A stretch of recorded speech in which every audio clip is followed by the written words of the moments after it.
overnight cost, which is pictured in red. In particularly, the overnight cost have more than doubled compared to the 2005 standard. These have been partially compensated by a reduction on O&M and fuel cost in green, and by a progressive increase in lifetime of nuclear power plants and load factor, which had a positive effect in the LCOE, in the calculation of the LCOE.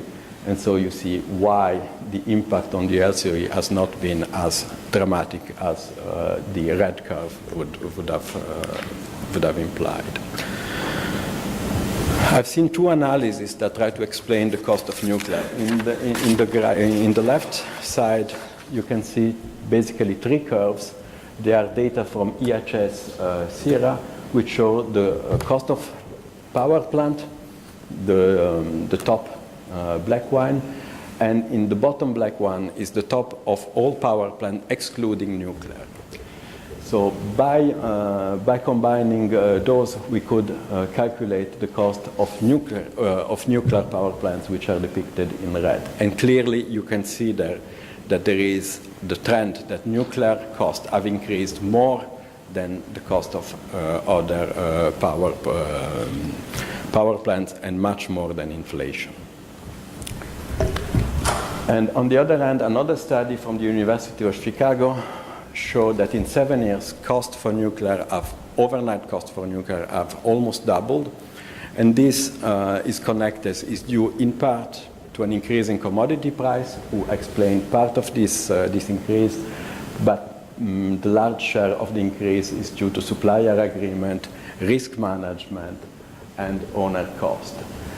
So to a certain extent, there is a much importance on the project cost structure and the agreement, basically who is taking the risk. And who is taking the risk drove up quite significantly the cost. In terms of nuclear new build, we see nuclear industry in a transition. In a transition in terms of technology, we change from generation 2 nuclear power plants to a generation 3. Generation 3 plants are substantially larger, more expensive, and more complex to build, so which has an implication on first of a kind problem. I would be a little bit less optimistic on FOAK risk. We have seen FOAK cost for EPR in Finland, but we experience also FOAK cost in France. So building the same reactor in two different countries give rise to anyway some first of a kind difficulties. We have observed that in some reactors, EPR, and also in the US, the design was not completed at the beginning of the construction, which led to unnecessary difficulties and extra cost, and also a much difficult relationship between the constructor and the safety authority. An example is the Finland. There is also a geographical transition from west to east. US and Europe are no longer leader in nuclear. What happened now happened in Asia. And also much important, also a generational transition with a loss of expertise and human capital in many countries, especially in the West, that since many of the workers from the 70s and 80s have retired, and utilities and construction really faced a shortage of human capital. Another point is really we discovered that we need to reconstruct the supply chain in most of the OECD countries, and that had really a heavy toll on cost and was definitely not anticipated by industry. With respect to lesson learned, we say on pure financing term, we think that nuclear and low capital-intensive technology need a certain form of price security in terms of long-term price arrangement, either in form of long-term contract, PPA, contract for different feed-in premiums, but is anyway something that helps to stabilize the electricity price. On the other hand, there are we have seen that there are different models of project management. that offer different advantage between internal and external transaction cost, but there is definitely not a model that fits all purposes. We also believe that there is a need to have a convergence and standardization of engineering codes and quality standards in order to have a more global nuclear industry and to have a more competitive procurement. Other ways are definitely modularization, which has some promises, but to a certain extent requires a big scale and large front-up investment. Clearly, design completion is required, is a prerequisite. We have also seen that transfer of lessons learned from different construction sites has worked well, as has been shown by Michel before. There are also new technologies that could allow to reduce cost. But probably the key factor to me is that nuclear should have a more standardized design in order to avoid to have too many site-specific projects. Each single nuclear project is a single project, and we should be able, as an industry, to have a more standardized project, which, to a certain extent, cancel out the site specificity and also difficult with regulatory. Finally, I was just to conclude my presentation to tell you that in my agency there is really a growing concern about the competitiveness of nuclear power in OECD countries, and we are setting up a study on that want to capitalize on the work on that subject that is done by several actors. Nuclear Energy Institute and MIT in the US, the IEEJ and NEA at the OECD, as well as international organizations such as WANO and WNA. This project will be undertaken under the supervision of an expert group. Will start at the beginning in 2018 and should be completed within 2 years. So with that, I conclude my presentation, and thank you very much. Thank you. Marco-san, thank you very much for your very sophisticated analytical view. Now let me invite 3 speakers at the stage. Thanks to their punctuality, we have still 20 minutes to go for a question and answer session.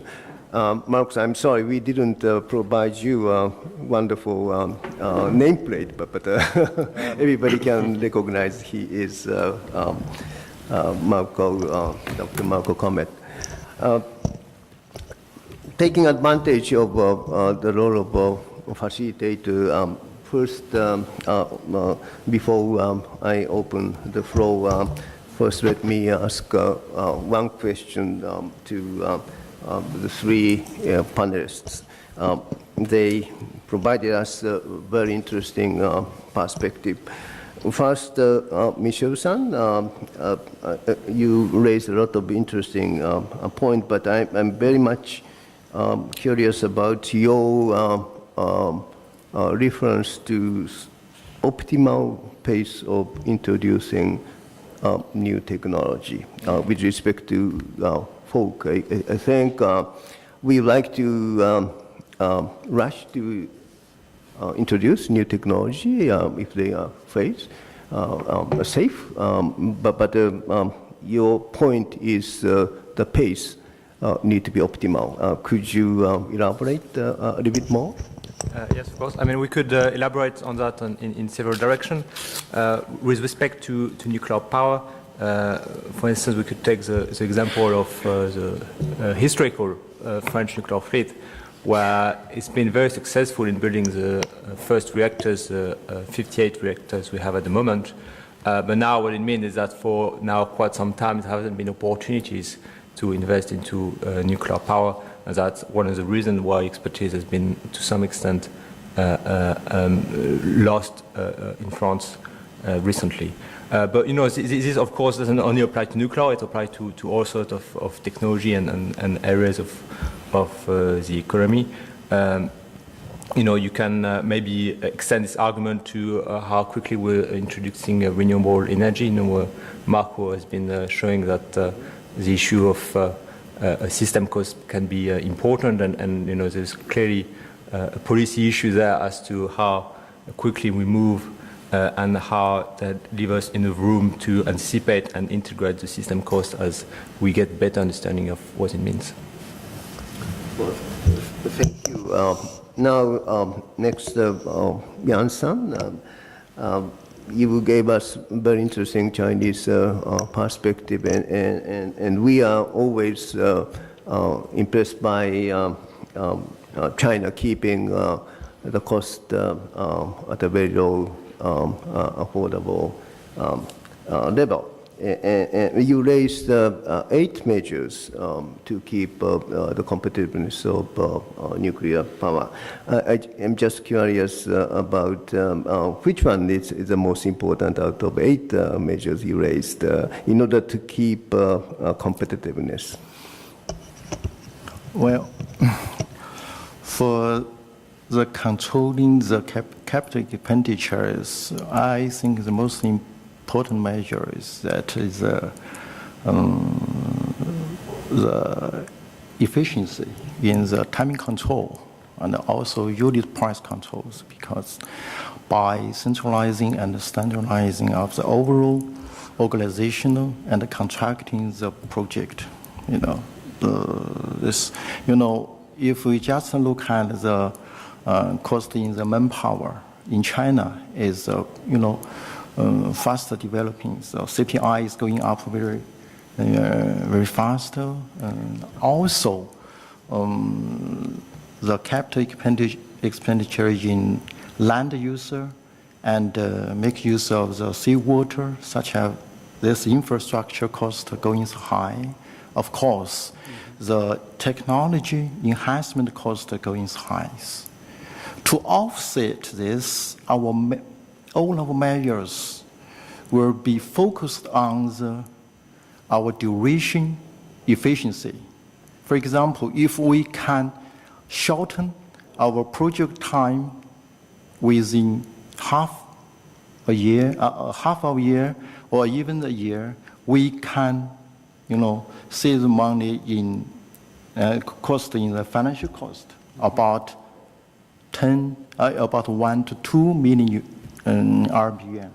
So now our measures, just what I mentioned in my presentations, 2 is the timing and also the unit and the overall efficiency. We just through the mechanization and the automation to reduce the amount of manpower to be used in the power project.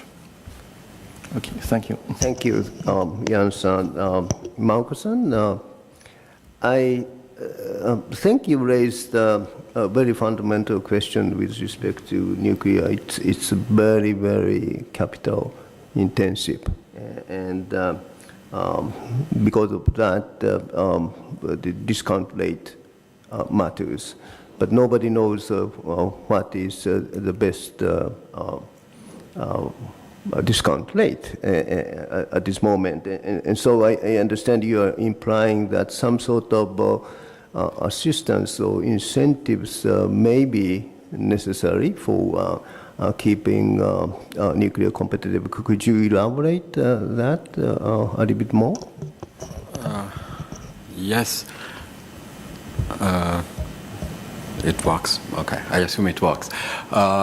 Yes, we see that at the moment, if we really want to be serious about decarbonization, as I said, we will have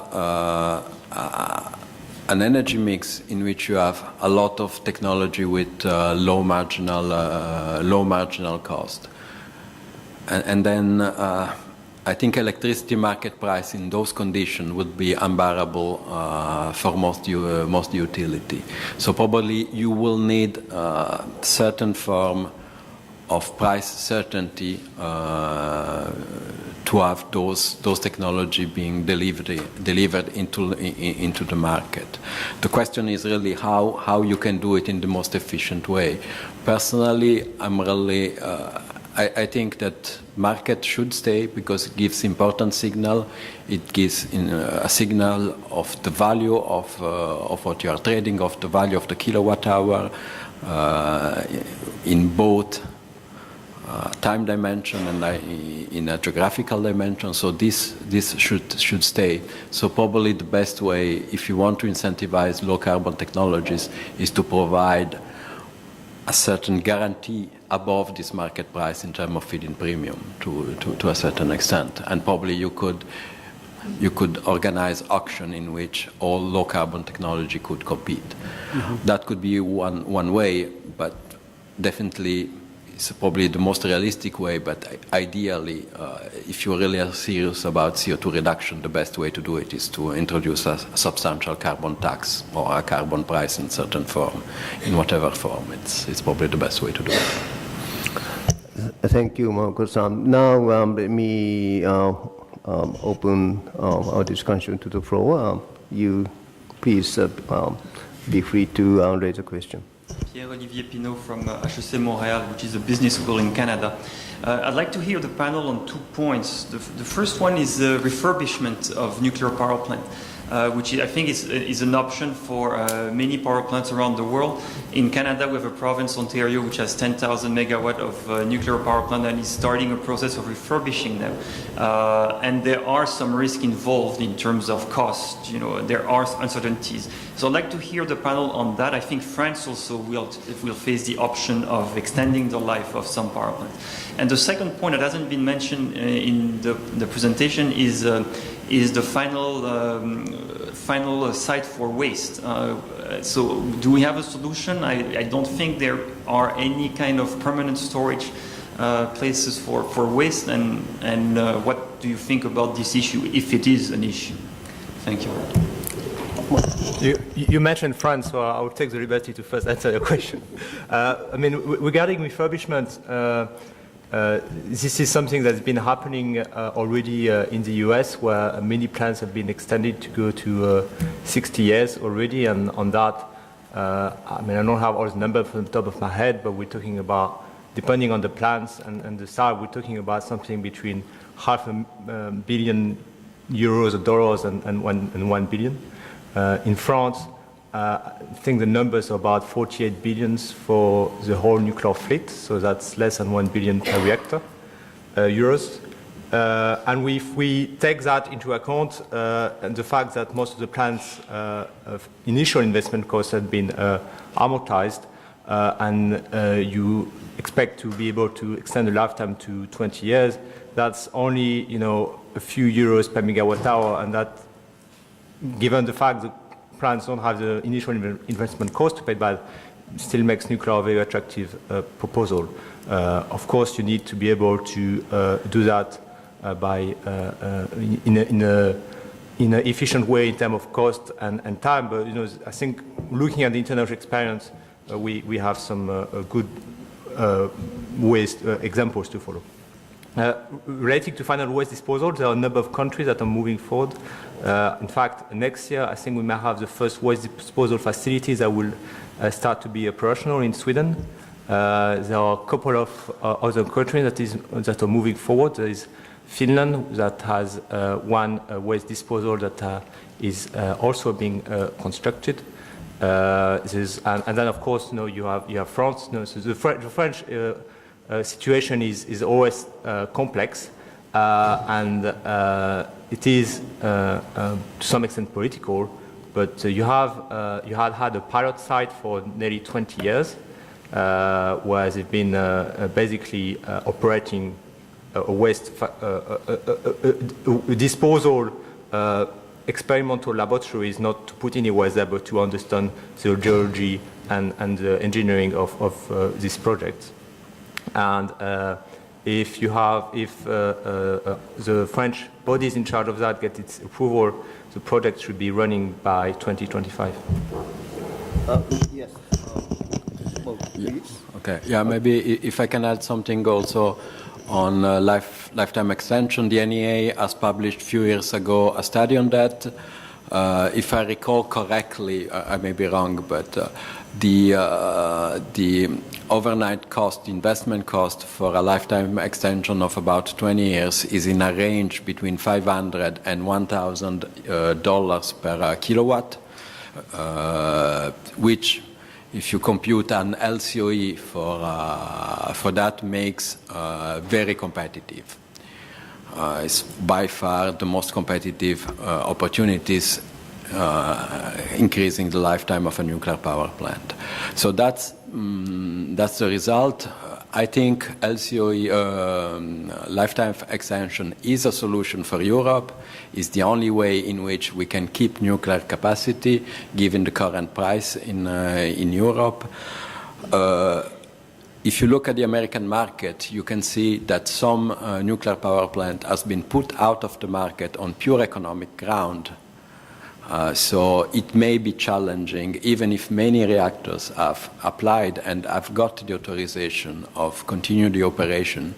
But given the current very low wholesale price in the US, it may be challenging for those plants that are in a liberalized market in the US.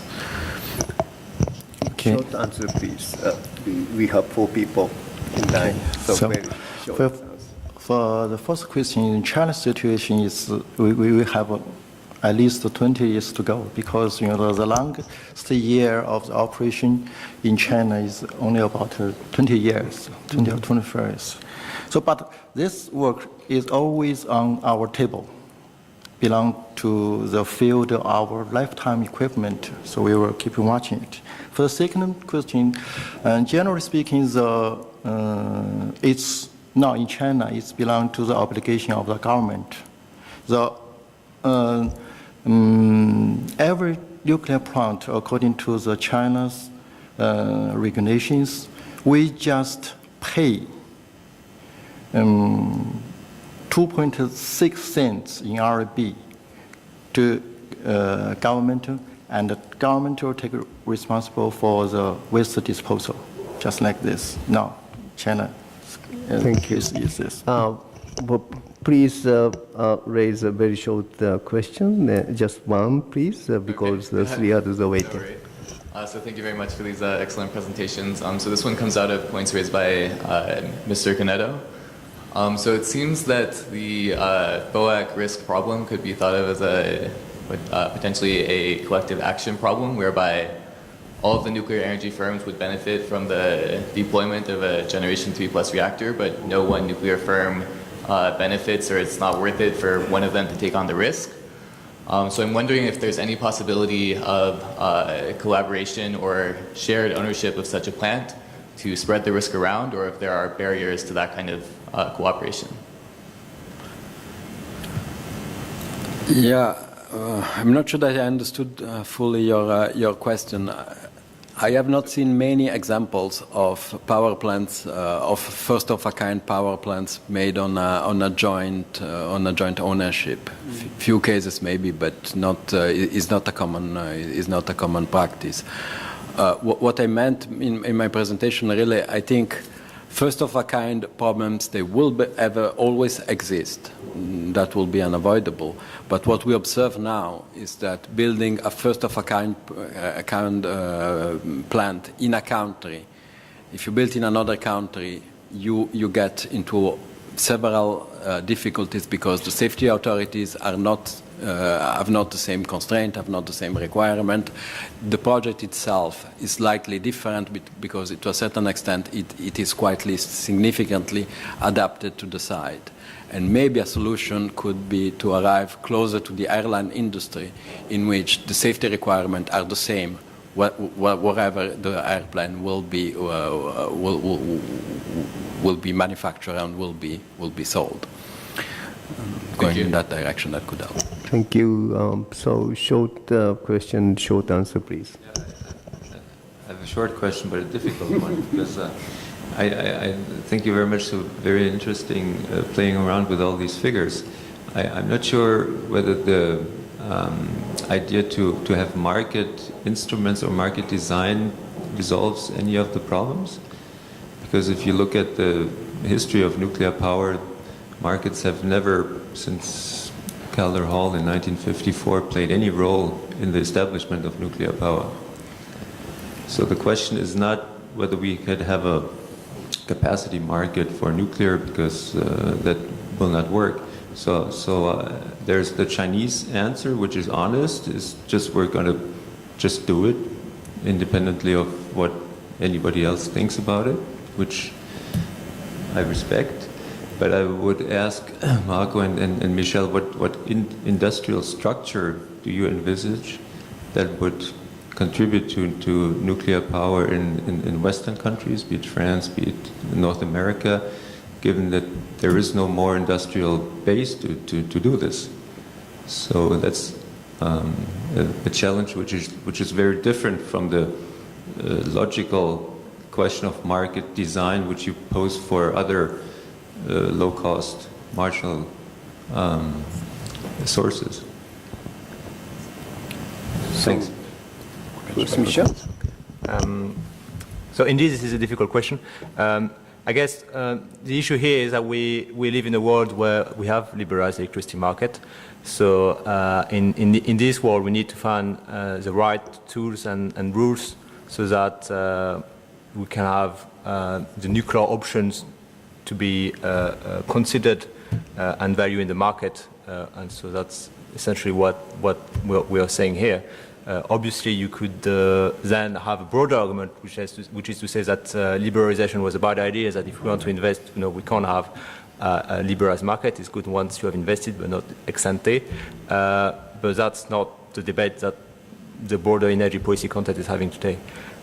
Your second point was more specific to, I forgot, what was it? Industrial organization. Yeah, well, I think here, quickly, two things. I think is, first of all, is to clearly allocate the responsibility at the right level. And I think one key component there is the architect engineer, which is the overall firm that coordinates the project. For instance, what we saw in Kyoto is that Areva went there and didn't have this expertise that is managed by EDF in France, and that proved to be troublesome. And then the second one is obviously to have at some point some level of consolidation and vertical integration, because at the moment the nuclear market is probably not big enough to have many companies competing, and that's probably the fact that there was a very forceful competition at the very beginning has proved very, very costly. Thank you. Yeah, if I want just to comment, I agree with you. I'll be really short. I agree with you that nuclear has been developed mainly in regulated market and under state intervention, and the situation is still like that. I give an example. In the U.S., the DOE provided a lot of funding for new nuclear project, and those funding were picked up in the part of the country where the electricity market was regulated. So to a certain extent, that shows you that having a certain form of certainty of revenues is really important for nuclear as well as for all other variable renewable technologies. And then, the question of industrial structure is really complex, and I don't think that we have the time to cover it here, but maybe we can discuss it later. Thank you. Please. Thank you. I really enjoyed the presentations. My question is hopefully slightly easier than the previous one. It's about the contribution or possible contribution of flexibility or the contribution of nuclear energy to flexibility. And Michel, you mentioned it briefly in your presentation. I was wondering if you could elaborate on whether there has been experience of nuclear energy contributing to flexibility in France, and whether you see that there is potential for it to happen in the scale that where a decarbonized system? Well, I show some graph where and some figures where you could see that there is some of it happening today, and France is a good example. It's not the only country. Germany is actually better than France on that respect. Some of the plants have recently started some very interesting new strategies to focus on not falling operation in Germany. I mean, we will see whether how long that lasts. But it's not something that all utility would want, obviously, because they are basal power plants and they want to recover the cost. So you need to have the right market structure and incentives to value this sustainability, flexibility services. And so if you want that to, be more and more used, you will need to have the right market rules around that. And then there is a question of how much flexibility can you have. There can be issue or concern about safety sometimes, and for that you have new nuclear power plants that integrate load firing in the design, and then you can have more potential. Thank you for being patient. Please raise the last question. Thank you. Yes, thank you for all of the presentations. Actually, my question for you, Mr. Toyoda, it's about Japan. You showed that nuclear power plants are ready for restart, and the government is really for restarting the power plants. They want 20%, about 20% in 2030. But my understanding is that's very slow. And for instance, Kansai, it was supposed to restart last year in April, but then there was some kind of local opposition. And my question is not about cost; it's mostly about this opposition. Who exactly are these entities that are kind of delaying the restart? How come that they have so much power? Because from what I understand, in Japan, there's not so much opposition or anything. So could you tell us more about these entities or organizations that delayed the restart, and do they have political support? How does it work actually? Well, thank you. I'm sorry to answer as a moderator, but 3 points perhaps. One, new regulation. But I think, as Michel raised, to some extent, regulation need to be streamlined. But just after the accident, they are trying to be very strict. And so eventually they could be optimized, the regulation, but at this moment, we have to deal with that. So regulator is one thing. Secondly, I think the district court, even when regulatory body said that you can go ahead, district court stopped, suspended by injunction. But now upper court override it, cancel that injunction. So in my view, the second problem is going to disappear, hopefully. But there is a third barrier, which is prefectural governor.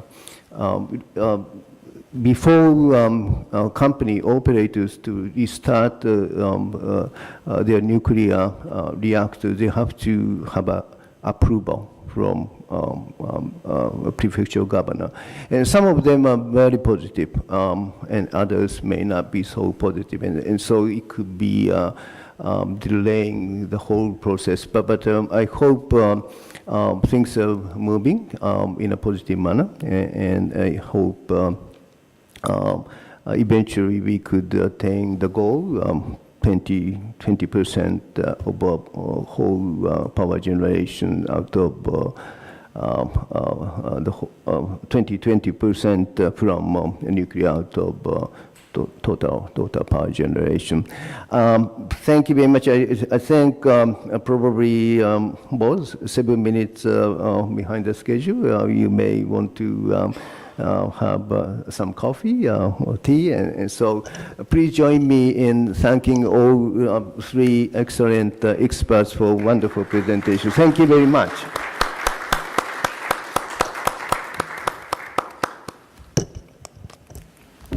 Thank you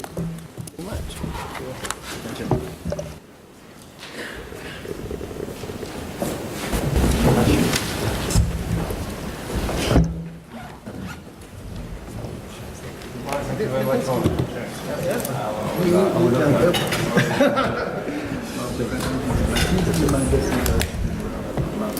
Okay. Well, you can help us, I don't know if you're familiar with the Generation 4 forum. Yes. And I'm working on part of this forum, and there's a lot of reflection on market issues at the moment. Yes. Reflect on student project, and I think it will be interesting to have the perspective from the think tank like yours and so close to the chance. When are you going to hold? When are you going to? Well, there is actually an NEA study that is being launched on that. It's called Advanced So whenever necessary, we can communicate. Thank you very much. Yes, and that's clearly an area of keen interest. Okay, thank you. Jan-san, thank you very much. Thank you. For your wonderful presentation. It's very interesting. 8 measures. Maybe it's too specific. No, I think it's very helpful. At some point, as economists, we remain very broad, and it's important to be specific and understand how things are happening on the ground, and that's what you show in the presentation. So mine is a very important thing. So we specialize this work and set up a specialized company. Yes. Which can focus from start and for a long time, keep doing things in depth and specialized. So this is before this specializations, usually the owner of the company will take a responsibility of construction. But when the project finished, everyone forget it because ownership will shift its attention to the operations. No one pay attention to the construction. So this is why we will specialize, set up. We just the organizational structure from this. We just enhancing our top strategies, how to improving, keep enhancement of technology. And